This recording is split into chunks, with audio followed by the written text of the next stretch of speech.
ప్రశ్న సంఖ్య 12. కుతుబ్ మినార్ నిర్మాణాన్ని ఎవరు పూర్తి చేశారు? మనందరికీ తెలిసిన ఈ అద్భుతమైన కట్టడం వెనుక ఉన్న కథేంటి? దాని పూర్తి ఘనత ఎవరిది? చూద్దాం. ఇక్కడ కూడా సరైన సమాధానం ఇల్టుట్మిష్. ఆయన 1220వ సంవత్సరంలో ఈ నిర్మాణం పూర్తిచేశాడు. నిజానికి దీనిని 1119లో కుతుబుద్దీన్ ఐబక్ ప్రారంభించాడు. కాని పూర్తిచేసింది మాత్రం ఇల్టుట్మిష్. దీని పేరు వెనుక 2 థియరీలున్నాయి. ఒకటి, దీన్ని మొదలుపెట్టిన ఐబక్ పేరుమీద పెట్టారని, లేదా ఇల్టుట్మిష్ ఎంతగానో ఆరాధించే సూఫీ సాధువు ఖ్వాజా కుతుబుద్దీన్ బక్తియార్ కాకీ పేరుమీద పెట్టారని అంటారు.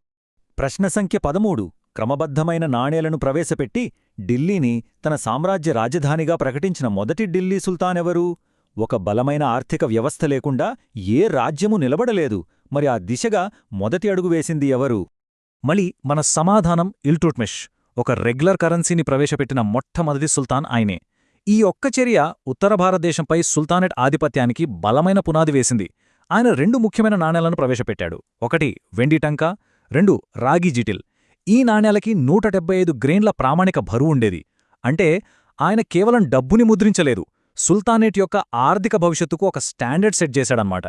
ప్రశ్న సంఖ్య 14. బాగ్దాద్ చివరి ఖలీఫా పేరు మొదటిసారిగా ఎవరి నాణ్యంలపై కనిపించింది? ఇది అధికారం, చట్టబద్ధతకు సంబంధించిన చాలా ముఖ్యమైన ప్రశ్న. దీనికి కూడా సరైన సమాధానం ఇల్టుట్మిష్. క్రీస్తుశకం 1220లో అబ్బాసిద్ ఖలీఫా అల్ నాసిర్ ఢిల్లీకి ఒక రాయబారిని పంపాడు. ఆ రోజుల్లో ఖలీఫా గుర్తింపు రావడమంటే మాటలు కాదు, అది చాలా పెద్ద గౌరవం. ఇల్టుట్మిష్ ఈ గుర్తింపును చాలా గ్రాండ్గా సెలబ్రేట్ చేసుకున్నాడు. ఆ తర్వాత నుంచే తన నాణేలపై, ముఖ్యంగా కొత్తగా తెచ్చిన వెండి టంకాపై ఖలీఫా పేరును ముద్రించడం మొదలుపెట్టాడు. ఆ టైంలో భారతదేశంలో ఖలీఫా నుంచి అధికారిక గుర్తింపు పొందిన ఏకైక పాలకుడు ఆయనే.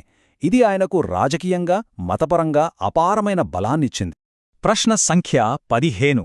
కింది సుల్తాన్లలో ఢిల్లీ సుల్తానేట్ యొక్క ఇక్తా, సైన్యం, కరెన్సీ ఇంకా ఇతర ముఖ్యమైన విభాగాలను ఎవరు ఒక పద్ధతి ప్రకారం వ్యవస్థీకరించారు? ఇక్కడ కరెక్ట్ ఆన్సర్ షమ్స్ ఉద్దీన్ ఇల్టుట్మిష్. ఆయన ఒక గ్రేట్ ఆర్గనైజర్ అన్నమాట. భారతదేశంలో టర్కిష్ పాలనను స్థిరపరిచిన వ్యక్తిగా ఆయనకు పేరుంది. ఆయన ప్రవేశపెట్టిన ఇక్తా సిస్టమ్ గురించి మనం ఖచ్చితంగా తెలుసుకోవాలి.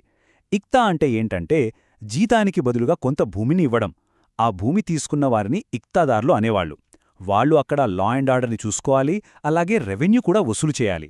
ఈ సిస్టమ్ ద్వారా ఆయన కేవలం జీతాలు ఇవ్వడమే కాదు, తన సామ్రాజ్యం మీద కంట్రోల్ని కూడా పటిష్టం చేసుకున్నాడు. ఇది అడ్మినిస్ట్రేషన్లో ఒక పెద్ద మార్పు.